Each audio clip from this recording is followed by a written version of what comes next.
Hai Telutizen, kembali lagi bersama saya Amara Nufa dalam Telu Talk episode ke-27. Sekarang udah masuk ke segmen ketiga nih, tidak kalah membanggakannya juga tentunya. Karena nih mahasiswa Telkom University kembali membuat inovasi yang diikuti dan diikutkan lombanya ini pada ajang IEEE YESIS 2021. Nah, inovasi ini apalagi sih yang mereka buat? Asik ya, karena ini tuh kancahnya bukan secara nasional aja ternyata ya, makanya nanti kita langsung aja obrol-obrol aja ya barengan sama narasumber kita yang udah ada di hadapan kita semua nih. Boleh diperkenalkan dulu ada siapa aja dan dari jurusan apa, prodi apa, tahun berapa? Silahkan, mungkin dari Niesya terlebih dahulu, silahkan. Baik, selamat pagi. Sebelumnya saya ucapkan terima kasih atas kesempatannya. Perkenalkan, nama saya Niesya Yuliani dari Fakultas Ilmu Terapan Telkom University, Prodi D3 Rekayasa Perangkat Lunak Aplikasi, Angkatan 2020. Di sini saya merupakan salah satu perwakilan dari tim Dandelions. Oke, selanjutnya silakan. Terima kasih atas waktunya. Izin perkenalkan diri, nama saya Rofi Rezkin, saya dari Fakultas Ilmu Terapan, Prodi D3 Teknik Telekomunikasi, Angkatan 2018. Perkenalkan, nama saya Johan Erik Saputro, dari Fakultas Ilmu Terapan, Program Studi D3 Teknologi Telekomunikasi. Oke, nah Telutizen, mereka ini berbeda tim tapi dalam satu perlombaan dan masih mewakili Telkom University ya. Nah, tapi Niesya sendirian ya, nggak apa-apa ya. Dan Rofi ini bersama timnya yaitu barengan sama Johan ya. Masing-masing punya berapa orang dalam satu timnya? Mungkin dari saya, untuk dari tim Dandelion sendiri itu ada 4 orang. Oke, satu jurusan sama? Iya, sama satu jurusan. Oke, kalau dari grupnya Kang Rofi ada berapa orang, Kang? Ada 4 orang, satu jurusan. Satu jurusan semuanya, Iya. Oke, baiklah ya. Tapi berbeda angkatan nampaknya kalian ya? Iya, beda. Berbeda angkatan ya. Oke, kita langsung aja ya. Boleh diceritakan oleh siapapun, silahkan, jangan rebutan ya. Sama siapapun boleh, silahkan, mau Niesya, mau Kang Rofi atau Kang Johan juga nih. Ama penasaran tentang IEEE YESIS ini, kompetisi seperti apa? Boleh diceritakan oleh siapa, silahkan? Oke, Niesya, silahkan.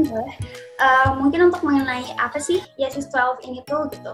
Jadi YESIS 12 ini tuh bertindak sebagai platform untuk menjembatani kesenjangan antar para engineer dan visioner untuk berkontribusi kepada masyarakat dengan inovasi. Platform ini pun mengadakan kompetisi dalam 2 tahap berupa babak penyisihan yang nantinya akan dilakukan di negara-negara Asia dan Afrika. Nah, bagi tim yang berhasil lolos, maka tim tersebut memenangkan kesempatan untuk bersaing secara global untuk mengatasi masalah kemanusiaan dan sosial seperti kemiskinan, kelaparan, kebutuhan khusus, keselamatan wanita, perawatan kesehatan, manajemen bencana, dan tentunya masih banyak lagi. Oke, jadi lebih ke kemanusiaan dan sosial berarti ya. Oke. Nah, kalau untuk acaranya sendiri berlangsung sejak kapan sampai kapan? Terus boleh disebutin juga timeline acaranya dari mulai pendaftaran, kompetisi, kemudian juga sampai ke pengumuman. Mungkin mulai oleh Kak Rofi atau Kak Johan, silakan. Dari section Indonesia sendiri, mungkin dari saya sendiri, saya tahunya itu pas mau submit abstrak itu dari timelinenya itu terakhir itu tanggal 21. Nah, itu setelah itu di tanggal 26 itu ada babak penyisihan lagi menjadi 6 tim gitu. Jadi top 6 tim diseleksi lagi setelah di tanggal 26 itu bakal melakukan presentasi untuk 6 tim tersebut di tanggal 28. Nah, di tanggal 28 juga kita melakukan presentasi dari 6 tim tersebut. Itu setelah itu langsung di hari itu juga kita ada pengumuman untuk juaranya gitu. Mungkin dari saya seperti itu. Mungkin Johan atau Mbak Niesya bisa menambahkan. Oke, udah cukup mungkin ya. Itu garis besarnya mungkin ya untuk timeline acaranya sendiri seperti apa ya. Nah, kalau untuk di kompetisi ini nih, kalian mengikuti kegiatan kategori yang sama kan lombanya kalau nggak salah ya. Boleh diceritain mungkin kategori tersebut tuh apa dan seperti apa tuh? Boleh mungkin Ya, untuk saya. Untuk kategorinya sendiri itu terdapat 5 kategori, yakni diantaranya ialah ada Innovation Challenge, Junior Einstein, Make Fair, We Power, dan Special Track. Dari beberapa kategori tersebut, kategori yang kami ikuti yakni kategori Innovation Challenge. Nah, untuk alasannya sendiri, untuk tim saya, kenapa sih memilih kategori Innovation Challenge ini? Jadi, kami memilih kategori ini karena kami ingin memberikan sebuah inovasi kepada masyarakat untuk membantu mengatasi permasalahan stunting yang disinyalir cukup parah di Indonesia. Oke, kalau untuk Kang Rofi sama Kang Johan, kategori lombanya apa? Sama juga kah Innovation Challenge? Ya dari kategorinya dari Indonesia sendiri itu pilotnya itu kebetulan dari Telkom ya, Pak Dodi itu dia mengambil Innovation Challenge. Nah di situ saya lebihnya dikhususkan di Innovation Challenge itu ada 6 tema ya, dan saya masuknya ke poin yang kebutuhan khusus dan kesehatan. Jadinya masuknya ke tema seperti itu, seperti kesehatannya. Oke. Oh, jadi ada beberapa detailnya lagi yang lainnya gitu ya, kategorinya dari satu kategori itu ya. Iya, dari satu. Nah, untuk dalam kompetisi ini nih, kalian bersaing dengan berapa tim? Bersaing dengan kampus sendiri juga nih ya, dari asal kampus yang sama dari kampus Telkom tentunya. Mungkin Kang Johan boleh diceritain Kang, bersaing dengan berapa tim nih kemarinan ikut kompetisi ini? Oh ya, terima kasih. Untuk kami itu sebenarnya tidak mematok untuk juara untuk ini, tapi kami hanya berusaha berusaha untuk melakukan yang terbaik. Ya insya Allah nanti dapat hasilnya kita terima apapun hasilnya. Tapi untuk timnya sendiri kami benar-benar tidak memfollow up berapa tim yang akan kami lawan, tapi kami hanya melakukan apa yang terbaik saja. Oke, mungkin untuk maksudnya untuk di kompetisi ini ada berapa tim gitu yang gabung gitu maksudnya, yang ikut kompetisi ini gitu? Kalau itu saya kurang tahu ya, mungkin Bang Raffi. Ya. Mungkin sejauh ini yang saya tahu ya, yang saya tahu itu untuk tim-timnya itu tidak terlalu dipublish gitu oleh jurinya, oleh panitianya. Jadi kita tidak tahu berapa tim yang ikut dalam perlombaan ini. Selebihnya itu yang dikasih tahu itu yang top 6 itu, yang 6 tim itu. Nah, 6 tim itu juga tidak ada timnya apa aja, cuma diberikan nama timnya doang sama judulnya saja. Oke. Pas saya lihat pas presentasi itu di final itu ada juga dari universitas luar itu, ada dari universitas saya lupa itu, pokoknya itu ada dari universitas luar lah istilahnya. Jadi lebihnya bukan dari Telkom saja kemungkinan. Mungkin Nesa bisa dijelaskan. Oke, kalau untuk berarti secara nasional ini sudah diumumkan ada beberapa tim lah ya, berarti karena kalian nggak tahu detail jumlahnya juga seperti apa ya. Tapi mungkin sejauh ini sudah diumumkan secara nasional ya siapa-siapa aja, dan ada beberapa tim juga ya. Berarti setelah ini akan ada tahap selanjutnya secara internasional kah? Kapan kalau boleh tahu? Jadi dari saya sendiri selebihnya itu dari follow up dari pilot sendiri itu masih hanya satu yang akan untuk dibawa ke internasional, selebihnya juara satu. Mungkin Indonesia yang lebih tahu gitu dari rencananya jadi sih. Ya. Untuk ke internasional ini hanya juara satu doang, yang juara duanya nggak ikut? Ya mungkin itu dari rencana pilotnya mungkin bisa dilombakan ke yang lain. Saya juga belum follow up itu. Oke, baik. Mungkin Indonesia untuk internasionalnya kapan nih kalau boleh tahu?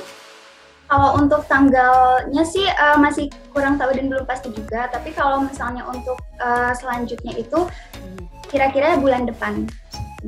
Bulan depan Oktober? Iya. Di Oktober ya, oke baik ya, semoga semuanya lancar ya. Nah, sekarang Ame juga pengen nanya masing-masing tim nih, yang udah kalian buat ada apa aja sih inovasinya? Silakan mungkin dari Nisha dulu, silakan. Nah, jadi motivasi yang telah kami buat yaitu berupa platform edukasi promotif untuk meningkatkan pengetahuan ibu dan calon ibu dalam rangka pencegahan stunting. Nah, platform tersebut kita beri nama Si Ting Ting. Nah, Si Ting Ting ini ada kepanjangannya juga. Jadi, Si Ting Ting ini merupakan singkatan dari Sistem Cegah Stunting Itu Penting. Nah, mungkin sebelum kita lanjut, di antara teman-teman Telewitizens kalian nih, masih ada yang belum tahu ya mengenai stunting itu apa sih gitu.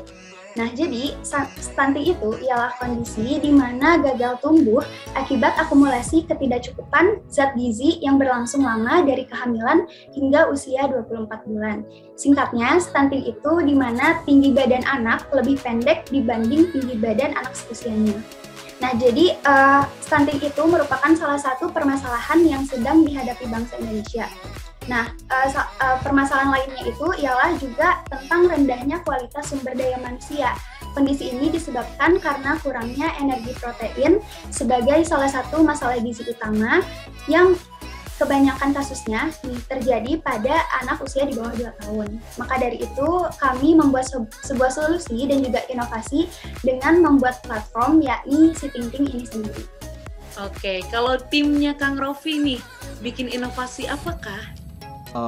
Baik, mungkin dari saya dulu. Dari inovasi tersendiri, dari teknologi yang kami buat itu dari bidang kesehatan, di mana kami membuat sebuah alat medical check-up yang terintegrasi dengan aplikasi. Jadi istilahnya aplikasi ini bisa memonitoring kesehatan atau memonitoring tubuh dari pasien tersebut. Nah, dari alat medical check-up ini, alatnya ini bisa disimpan misalnya di posyandu atau di desa atau di rumah sendiri, itu bisa. Artinya dari alat sendiri ini portable, bisa digunakan di mana saja, yang penting ada koneksi internet. Nah, hasil dari monitoring untuk dari alatnya itu yang dikirim ke aplikasi pasien itu bisa dikonsultasikan langsung dengan dokter. Jadi dokter di sini bisa memiliki bantuan gitu, istilahnya bantuan dari data medical check up hasil dari pasien tersebut. Jadi di sini inovasinya itu dengan alat hasil pemeriksaan dari alat, data hasil pemeriksaan ini bisa dikirimkan. Jadi datanya itu bisa dikirimkan kepada dokter dan membantu dokter untuk mendiagnosis penyakit dari pasiennya gitu. Itu dari inovasi. Mungkin dari Johan ada tambahan? Kalau dari saya sih sama seperti Bang Rofi ya.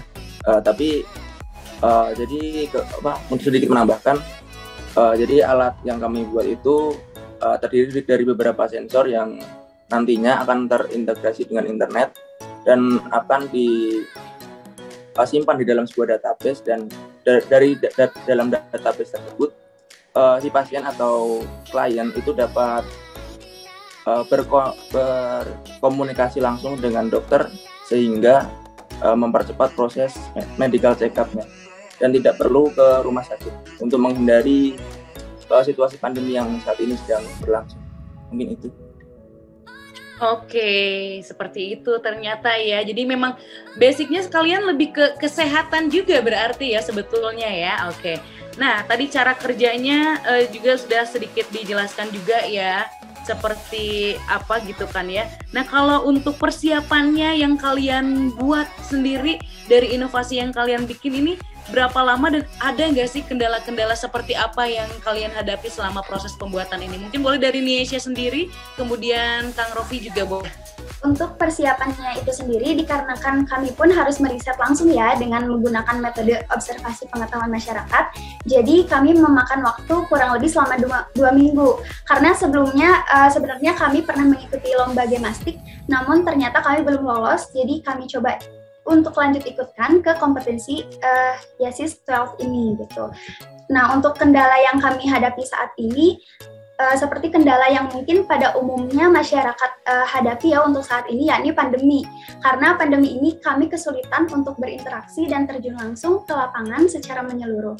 Kami pun membutuhkan data observasi pengetahuan masyarakat Indonesia mengenai stunting. Namun kami sendiri memiliki solusi atas kendala tersebut, yakni membuat form yang berisikan tentang pengumpulan data dengan metode survei kepada masyarakat untuk memvalidasi masalah yang terjadi dan juga untuk memvalidasi solusi yang kami tawarkan. Dari saya sendiri itu mungkin persiapannya berapa lama ya gitu ya. Nah, dari persiapannya itu karena kami dari awalnya itu persiapannya lumayan lama, karena dari saya itu melihatnya ada suatu masalah ya, masalah masyarakat. Misalnya di pandemi ini kan masyarakat jadi khawatir ya akan kesehatan mereka. Nah, jadi saya melihat bahwa rumah sakit itu selalu penuh atau adanya antrian. Nah, di situ dibuatnya suatu teknologi ini gitu ya. Jadi di sini itu kami lumayan lama untuk melakukan perancangan atau membuat teknologi ini. Lamanya itu lumayan lama, sekitar 5 bulan, karena kami itu langsung membuat alat medical check up-nya gitu. Langsung membuat alat medical check up-nya dan melakukan perbandingan gitu. Kalibrasinya perbandingan dengan alat-alat sensor yang sesuai dari pabrikan gitu, yang sesuai dengan pabrikan agar sama gitu standarnya gitu ya, agar sesuai. Nah, di situ kami lamanya di kalibrasinya atau di penyesuaian sensornya, dan dari perancangan aplikasi juga lumayan lama, selama 3 bulan. Jadi lebihnya kami 5 bulan untuk merancang sebuah teknologi ini. Nah, kendala yang dihadapi itu dari saya sendiri itu dari aplikasinya itu kurang lebih sama seperti yang Mbak Nesya ya. Kita kurang observasi. Dari observasinya itu karena adanya pandemi ya, jadi susah sekali. Saya harusnya kan dari alat saya sendiri atau dari teknologi saya sendiri itu harus ada validasi data dari dokter secara langsung gitu kan. Ini saya hanya ada validasi datanya itu masih berupa kuesioner atau penyebaran kuesioner kepada dokter-dokter, belum melakukan wawancara secara langsung karena adanya pandemi ini yang membuat kami sulit berinteraksi atau berwawancara langsung dengan dokter. Mungkin itu dari aplikasinya gitu, untuk membuat aplikasi ini apakah layak digunakan untuk masyarakat atau dokter ini sudah membutuhkan aplikasi ini. Mungkin dari situ, dari kendalanya dari validasi data dengan dokter. Selanjutnya dari sensornya juga mungkin masih kurang akurat, artinya perlu pengujian lebih jauh lagi gitu, untuk pentestingan lebih jauh lagi. Dan selanjutnya tahap implementasinya, mungkin itu kendalanya, kami belum bisa melakukan implementasi secara langsung. Kemungkinan ya harapan kami bisa melakukan implementasi ya ke depannya gitu. Mungkin Johan ada tambahan? Oke, sip. Berarti gak ada tambahan ya. Oke, tapi aku juga pengen tahu lebih jauh lagi nih detail dari cara kerja, karena dua-duanya aplikasi berarti ya. Inovasi yang Nesya dan juga Kang Rofi ini dua-duanya aplikasi. Tapi boleh dikasih tahu lebih detail tapi secara singkat juga ya, Nesya dan juga Kang Rofi dan Kang Johan. Seperti apa sih detail cara kerja dari aplikasi yang kalian buat? Mungkin dari Nesya terlebih dahulu, seperti apa sih inovasi yang kalian buat ini, detailnya cara kerjanya aplikasinya? Udah bisa di-download kah mungkin? Untuk aplikasi SiPingPing sendiri mungkin belum bisa di-download ya, karena masih dalam proses prototyping. Nah, mungkin untuk cara kerjanya itu nanti, untuk langkah pertama, user itu harus registrasi ke aplikasi SiPingPing, kemudian melakukan login, dan di situ pun terdapat fitur pilih kategori. Ada kategori ibu, calon ibu, adapun remaja perempuan gitu. Lalu setelah itu user dapat memilih fitur yang ada seperti membaca artikel seputar stunting atau ilmu gizi, lalu menguji pemahaman dengan kuis, atau membeli kebutuhan untuk anak. Nah, bagi user yang mengerjakan kuis kemudian mendapat nilai sempurna, maka akan diberikan reward yang akan bisa ditukarkan dengan merchandise menarik ataupun voucher. Nah, selanjutnya, bagi user yang ingin membeli perlengkapan anak bisa memilih produk, kemudian melakukan pembayaran. Pembayaran akan dikonfirmasi oleh admin, kemudian produk akan dikirimkan ke alamat tujuan. Nah, di dalam aplikasi SiPingPing, user juga bisa menginputkan data anak yang bisa dijadikan bahan analisis perkembangan anak. Oke, seperti itu ya, Nesya ya. Oke, nah untuk aplikasi yang dibuat oleh Kang Raffi dan kawan-kawan ini, boleh dijelaskan seperti apa cara kerja detailnya? Ya, baik. Terima kasih. Jadi cara kerja alat yang kami buat itu, yang pertama itu nanti kita harus memasukkan user ID. Kita masuk ke menu aplikasinya, kita pilih ke user ID.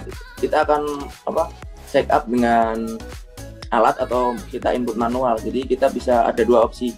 Kita bisa menginput data kesehatan secara manual, ataupun kita bisa menggunakan alat medical check up yang sudah kita buat. Nah, untuk memasukkan data secara otomatis menggunakan alat, kita harus memasukkan ID dari alat tersebut. Nah, jika ID sudah dimasukkan dan terkoneksi dengan sempurna, kita bisa menggunakan alat tersebut. Misalnya kita langsung masuk ke alatnya. Nah, alatnya itu nanti akan mengukur berat badan, tinggi badan, suhu, detak jantung, dan lain-lain. Nah, itu nanti akan langsung terkirim ke database, ke data pribadi kita. Nah, setelah data pribadi kita sudah terinputkan, nanti kita bisa menghubungi dokter dengan cara kita masuk ke menu hubungi dokter, lalu kita pilih dokter mana yang kiranya kita sesuai dan dokter yang memang kita percayai. Lalu kita bisa menghubungi dokter tersebut, kita kirimkan data kesehatan medical check up yang tadi kita cek, dan berkonsultasi langsung dengan dokter. Nah, di menu dokter sendiri ada beberapa fitur. Yang pertama, chat tentu saja untuk berkomunikasi dengan pasien, membuat catatan itu untuk membuat resep obat untuk pasiennya. Mungkin Bang Rofi bisa menambahkan. Ya, mungkin selanjutnya di aplikasi dokter itu ada fitur opsional kami yang membedakan kami dengan aplikasi kompetitor istilahnya. Dari aplikasi kompetitor kami itu lagi mengembangkan sebuah fitur yaitu augmented reality. Jadi ini diharapkan dari inovasi kami sebagai developer itu membuat dokter itu lebih informatif gitu, memberikan informasi data-data dari medical check up, karena dari yang kami cari sendiri, AR itu banyak digunakan untuk bidang kesehatan. Jadi kami ingin memberikan inovasi di aplikasi dokter tersebut. Jadi itu masih tahap pengembangan, tapi itu kedepannya akan buat lebih inovatif lagi lah istilahnya. Itu yang membedakan kami dengan kompetitor lain. Selain kita juga ada alat medical check up-nya. Jadi dari kita itu satu paket alat medical check up dengan aplikasinya. Jadi kalau tidak ada medical check up masih bisa untuk melakukan monitoring kesehatan, tapi dengan input manual data. Jadi tidak ada. Jadi kami dari aplikasi kami sendiri tidak membatasi pasien atau user untuk melakukan medical check up. Jika dia tidak punya alatnya, ya dia bisa memasukkan secara manual untuk input data medical check up-nya, dan itu bisa dilihat langsung oleh dokter. Seperti itu. Oke, seperti itu ya. Tapi kalau untuk aplikasinya sendiri, tadi mungkin yang si Ting Ting ini belum bisa di-download ya? Berarti belum ada yang menggunakan ya, Nisha ya? Iya, belum. Belum. Nah, kalau untuk yang aplikasinya Rofi juga apakah masih dalam proses perkembangan atau seperti apa nih? Iya, masih dalam proses perkembangan, masih prototyping, masih perlu dikembangkan lah ke depannya untuk implementasi selanjutnya. Oke, berarti mungkin selanjutnya bisa di-download di Play Store ataupun juga App Store ya. Oke. Ya. Jadi masih dalam proses perkembangan dan mudah-mudahan lancar segala-galanya ya. Nah, untuk kalian sendiri nih, harapan dari inovasi yang sudah kalian buat ke depannya ingin seperti apa? Mungkin dari Nisha, silakan. Harapan kami untuk ke depannya yakni untuk bisa mengimplementasikan aplikasi kepada target sasaran dan juga dikembangkan lagi agar bisa dipakai secara luas, bukan hanya di Indonesia saja, mengingat masalah stunting merupakan isu global atau isu dunia gitu ya. Nah, dan juga harapan kami yakni tentunya agar platform si Ting Ting ini dapat bermanfaat, berkembang, dan juga dapat mengurangi prevalensi stunting nasional yang tinggi di Indonesia itu sendiri, yakni 30,8%, dengan memberikan edukasi dan literasi kepada remaja putri, calon ibu, dan juga ibu. Dan diharapkan juga dengan berkurangnya angka stunting bisa menciptakan sumber daya manusia yang unggul. Untuk harapan kedepannya mungkin dari teknologi kami sendiri, istilahnya kami kan ingin lebih fokusnya ke aplikasi atau teknologi kesehatan ya. Jadi kami ingin sekali inovasi ini bisa diimplementasikan langsung di desa-desa. Artinya ini bisa membantu infrastruktur atau pelayanan kesehatan yang masih kurang, misalnya di rumah sakit atau jauh dari rumah sakit. Jadi istilahnya masyarakat bisa terbantu Misalnya masyarakat tidak mau pergi ke rumah sakit karena keramaian atau karena pandemi COVID, atau ke rumah sakit lagi memprioritaskan ke COVID-19.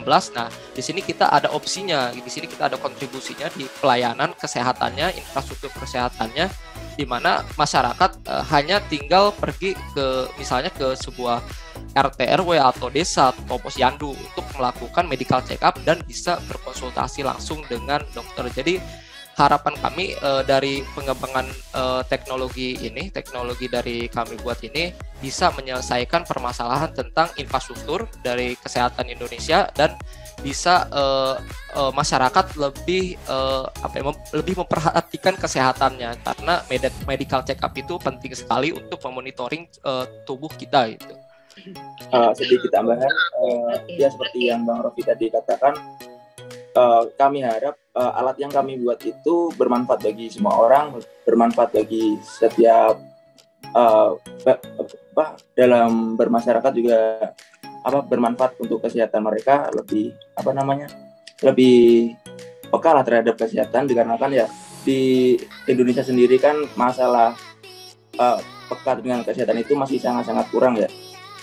Nah, dan juga kami harap juga infrastruktur di Indonesia terbantu oleh dengan adanya inovasi kami, di mana kami harap di masa depan di setiap titik pusat kota itu ada yang namanya alat yang kami buat ini, yaitu Health Connect, seperti mesin ATM. Jadi di setiap titik kita bisa melakukan medical check up di mana saja, kapan saja, dan dengan biaya yang cukup murah.